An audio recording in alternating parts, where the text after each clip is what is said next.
When you launch your startup in a city that has over 20,000 competitors and you're still able to hold your own, not only that, you're able to expand at a pace that astounds and delights not just your customers but also your investors. When you're able to sell over 25,000 cups of chai a day and your tagline is every sip has a story, then we know here's a story that definitely needs to be heard. I'm talking about none other than the Chennai headquartered Chai Kings with over 50 stores across Chennai, Hyderabad and Coimbatore.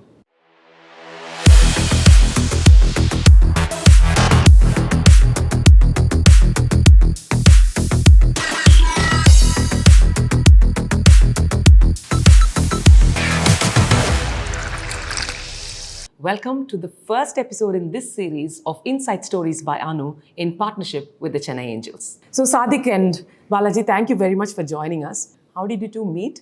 And how did your equation develop into something that led to you being the founders of a startup? We both are friends for the last 20 years. So we met at a workplace. So we worked together in a company called Sadagopan for almost 10 years. Okay. So we decided to do something of our own. That's when I went and told Sadiq that let's start a business together. And then we started a franchise outlet of various brands like we ran Green Tray. And at one point of time, we decided, okay, let's do something of our own rather than a franchise brand. Right. That's when we decided to start Chai Kings. It takes a lot of courage, no? I was very hesitant to do it. Because we were all in very settled jobs, right? Quite well as well. I said, no, let's not do it. Let's not spoil this friendship and all. Let's stop it. He was very persistent. He said, let's do it. It'll do well and all of that. Then we started it. Like you said, the equation has to come together, right? So it was a natural progression for us. We took up a franchise business earlier. It was like we're just managing the business, right? There's somebody else's baby. They have got everything right. So we just have to manage it. While we were doing it, we were also coming to terms of what he is and what I am. In a work situation, it's completely different. But in a business, it's totally different, right? We'll have to be in unison in all the decisions we make. So somewhere down the line, like you said, 2-3 years down the line, we kept adding brands, we kept adding businesses. We were managing bigger businesses. So at that point, we figured out, okay, we will sync well. Like you said, everybody was against the idea. My father, his father, it's like, don't spoil the friendship. But 4 years down the line, we figured out, this is it. That question will not come. You said you discovered that you work well together, right? The two of you. Define that. What do you mean? Do you complement each other or are you both similar? How does it work? Totally different, right? What I like, he doesn't like. What he likes, I don't even go there. It's like the kind of taste preferences we have. Even in work, we were a different thing. Meaning it's like I was senior to him. Sometimes he worked under me as well. And then he moved to a different team. So we were getting into this in a completely messed up kind of, we were not very close. We were friends then, but then we also had different people. We also had different working relations before. We were kind of very jittery about getting in. Once we got in, there are differences obviously. When there are any decision to be made, obviously we completely have two different views. Yeah, absolutely.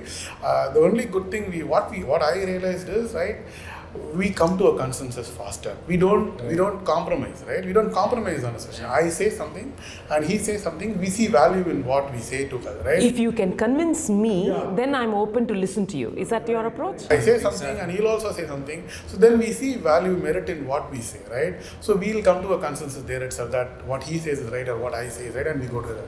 It is never about, I want this or I had to go and convince him, or why is he not liking my idea. So it's never that kind of a situation. So it's always about what I think and he thinks, and coming to a consensus faster. That is one.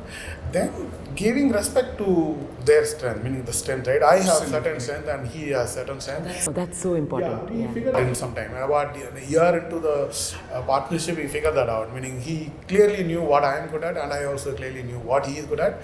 So we leave it to that. Meaning so he can take care of the things that he can do well. And we always think what is right for business, right? More than anything else. So that comes as a priority. Right. So even I don't like, but after the discussion, we feel that that's the right thing to do for the business. We go ahead and do it.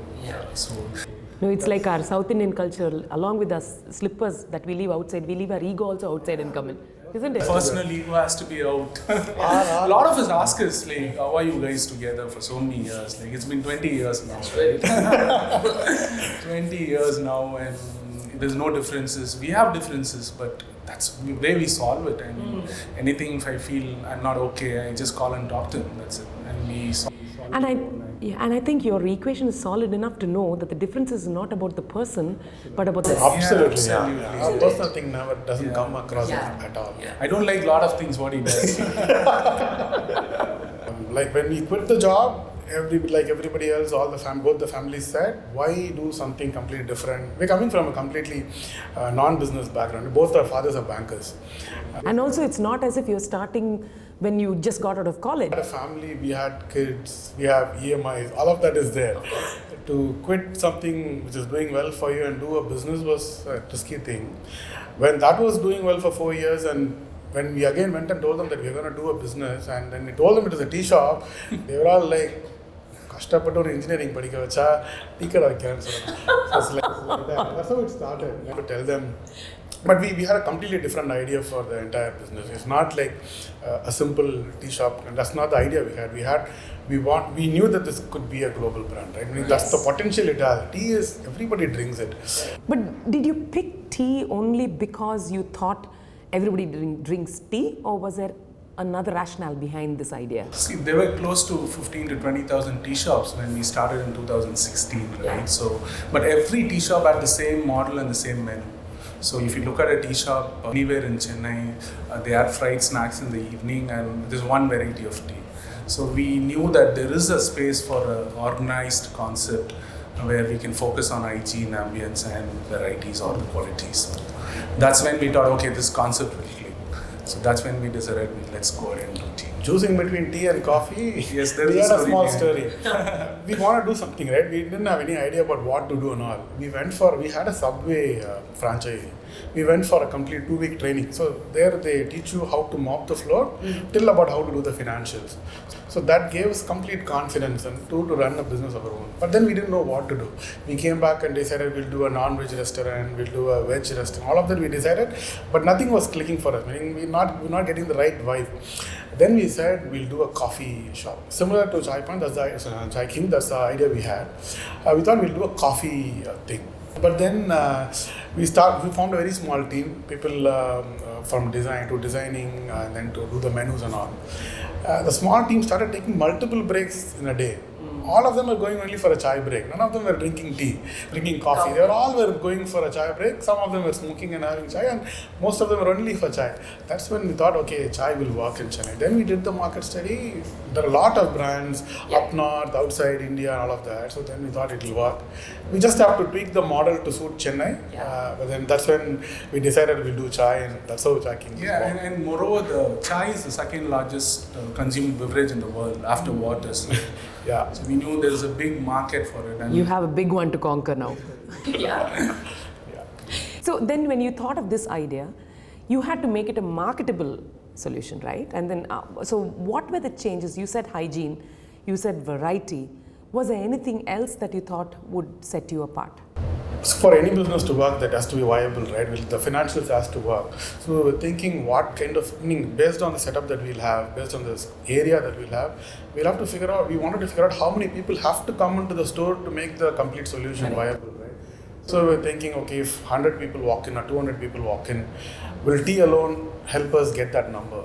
No, it will not. So we brought in variety. So at the same time, we cannot keep the menu so big that it confuses the customer as well as our staff, right? So we wanted to keep it very concise, at the same time provide variety.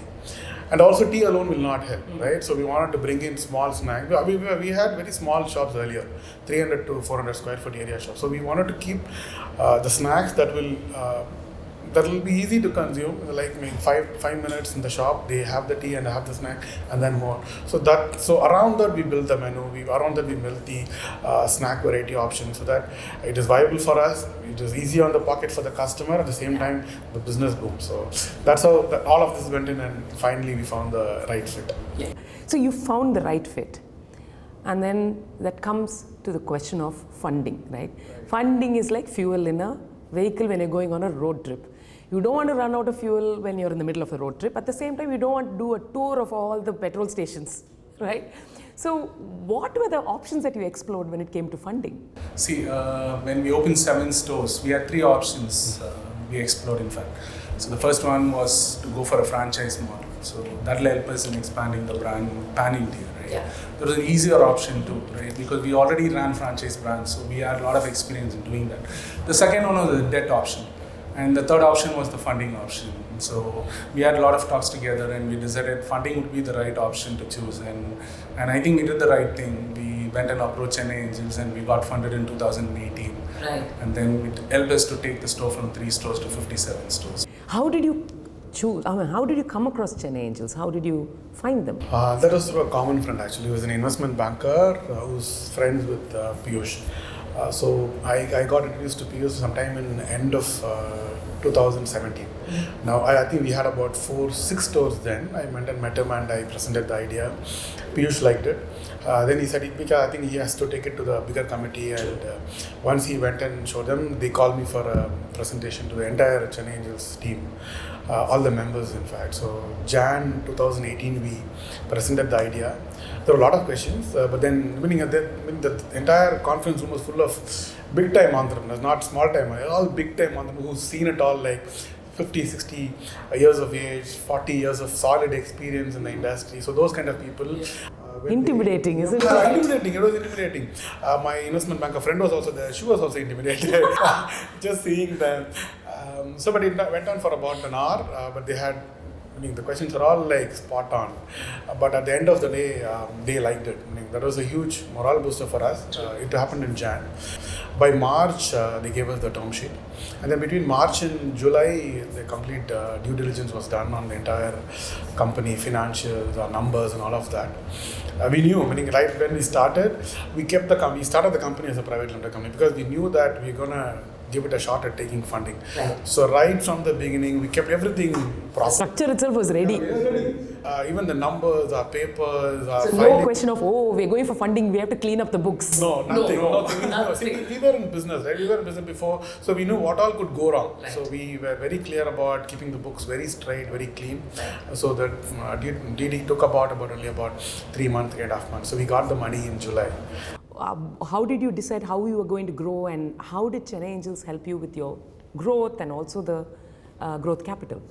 Initially, we wanted to explore multiple formats for the store, right? So we just didn't want to do a retail store.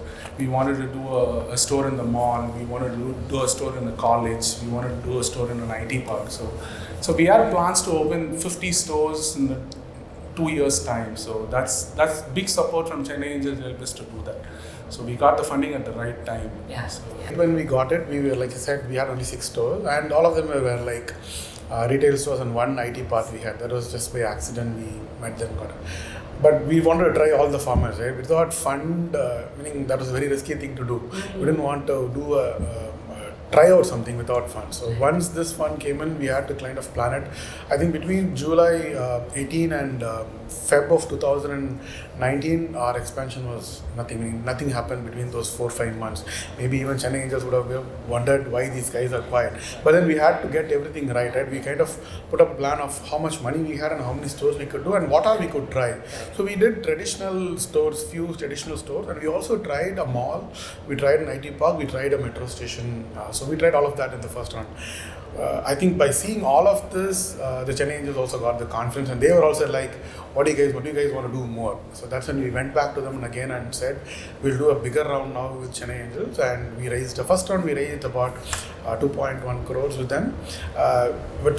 From 7 to 24 happened, and from there to 50 plus, we wanted a bigger fund. So we went and told them we'll raise $1 million with you, and they were more than happy to listen to us. So we presented the idea and then got it done. Chennai Angels and 2 more funds like them came on board, and this happened in 2019. Within a year of that first round, this happened. But they're not just involved in only the funding, isn't it? Do they also get involved with you in the operations, advice? What do they do? How do they? They don't interfere at all. Meaning, as much as they know about the entire ecosystem, but they're not very much involved in the day-to-day business. They don't interfere at all. But then any larger decisions like expansion, newer markets, those things we always consult. I mean, they would not know the entire market, but then they'll understand the business, right? So they'll give us solid ideas about, or at least advice about what to do and what not to do. So they're like a sounding board for us, Chandu and Piyush. All of them have close to 20-25 years of experience in business, right? Yeah. So there's a lot of learning which we take from them. So we go to them at the right time, at the right place. We have a monthly meeting with them. Every month we had prior to COVID, we were all meeting in an office, either in our office or Piyush's office or Chennai Angel's office in a rotation basis. After this is all online now, but then solid advice comes from their part.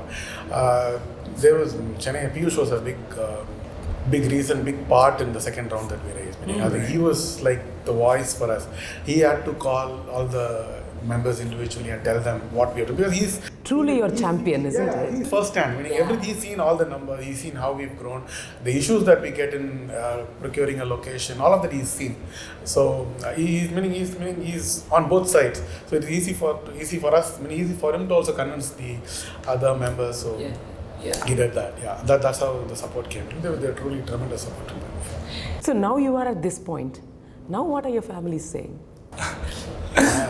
Initially, my dad was shocked when I went and told him at the age of 36 that I want to get into entrepreneurship, right? So we were well-settled jobs, right? But at the same time, my dad was shocked, but he knew that we both are like far mature, like 36, they have families, they'll not make a wrong decision. Correct. And you also know what are the risks and what you're doing. I think now with this concept getting clicked and we have 57 stores, my dad proudly says that my son is a owner of Chai Kings. So that's something which I cherish. Yeah, everybody's happy. Everybody in the family is happy about it. Nobody was able to envision this. They never thought this will become this big. So everybody is happy. There are certain places people will even recognize us. People want to be entrepreneurs, they recognize us. So when we are with the family and somebody coming and recognizing us and taking a selfie and all, it's like they're all like in cloud nine. So we're very happy. Every family is very happy about that. Yeah. Actually, regardless of what accolades we get outside, these accolades are more important to us than getting it from outside somewhere, isn't it? So when you look back at this journey, I'm sure it has not been without its difficulties. Was there at any point you thought, don't want to do this? Did you ever think that? Never. That thought never came in at all. But we had a lot of challenges. Even to start with Chai Kings, when we went and approached landlords, nobody was ready to give a space for us, because we went and told them that we want to do a tea shop. And we were like from IT background and both of us very young, and we went and told them that we need a space for a typical tea shop, and they were not happy. They didn't want to give us. That was a big challenge in the initial days. But when we got 3 stores and we told them what we wanted to do, now we get calls from all the landlords in Chennai that they're ready to give a space for us to open a Chai King. So great. And what do you think are the biggest learnings that you think you've gained in the past 6 years? Very difficult to pinpoint, but then it's been a complete transformation of ourselves personally itself, right? How we handle people, how we react to a situation. You'd get jittery, right? When we started off, even if there's a very small issue, we will get jittery. Legs would start shaking automatically. That's the kind of, because everything is based on this, right? So that's how we started. A few weeks back, we had a small fire in a store, right? And we were talking the next day how maturely we handled that situation. Right. That was more than all the learning that we had financially, people management, all of that. We're very proud about the way we've transformed ourselves personally. Absolutely. See, the way we handle things now is like totally different than what we did 5 years back. I think it is going to be better in 5 years, I think. But then now itself, we're very proud about how it has helped us grow. Yeah. And also when you grow under pressure, then it really kind of like gold, no? You're beaten into a shine and a shape that would not have otherwise happened without the stress. How did you manage during COVID? We have to take decisions overnight, right? The government announces a lockdown overnight in the TV, and we have to make a lot of changes to our model. In fact, we had to open store. How many people we have to open the store? How many liters of milk we should order? So it was a big challenges, and every decision had to be made overnight. So over the phone call, that too, during COVID, during lockdown. So that was biggest challenge. I think for last 2 years, it's been ups and down. The first wave, the second wave, and the third wave. I think handling 3 waves now. I think we are ready for the fourth one too. COVID does not come. So you've said that it has transformed you personally. You have seen the challenges, and you found that yes, COVID has been a challenge, but it is very clear that it hasn't dampened your enthusiasm, and it is very clear that you still have great plans. Absolutely. What next? The world? See, this could be a global brand, right? Because of the product. Meaning, if I am doing something else, we cannot take it globally. But then this product has the potential to become a global brand. But if done right, there are a lot of steps between now and becoming a global brand. Every step has to be taken right. We cannot. Meaning, if you do a mistake, I think it will only push us back. But the immediate plans are to become a pan-India brand. We are in the middle of a fundraise now. We started work on that. That should go through in about 6 months' time. And with that, we are planning to take to about 8 more cities in India. Yeah. So we should be about. We are 56 now. So we should be about 200 plus in about 2 years' time. Initially, we had plans to become 100 in 5 years, but then the last 2 years has been completely vanished. So we'll be 6 years in some time. So we want to be 200 plus in about 2 years' time. So that's the plan. We wanted to take a Chennai brand globally. Dreams are very big. Yeah. So with the right support from the investors and building a great team, I'm sure we can do that. So we have McDonald's and Subways, which is in tier 2 cities of India. Why not a chai brand? No, and I'm saying I used to live spend a lot of my time in the UK, right? They are selling chai there. They're saying chai. They're not saying tea. The British are selling chai. So I think that's a market ready for the picking. Per capita consumption is like more in the West than India. So we're going to be seeing, right now you're in Coimbatore, Hyderabad and Chennai. Next, which cities? Delhi, Bangalore, Pune, Mumbai are right at the top. Okay. Yeah. And then if you were to go international, what would be the countries you would choose first? Absolutely, UK, US, and Canada. Dubai. There's a big market even Gulf even has in a the big Gulf. market. Yeah, So that's great, when they say that for success, you need passion, you need the potential, you need the conviction, and you need the determination. You seem to have all of it in spades. And I think you have 2 other big strengths. One is your solid core of friendship, and the other are investors that believe in you. Isn't it? Absolutely. I think that's the right time to get the deal champions from the Chennai Angels. We've spoken about the people, the idea, and the journey so far. But an integral part of the story remains to be told, and that's what we're going to be speaking about in the next episode of Inside Stories by Anu in partnership with Chennai Angels. I'll see you there.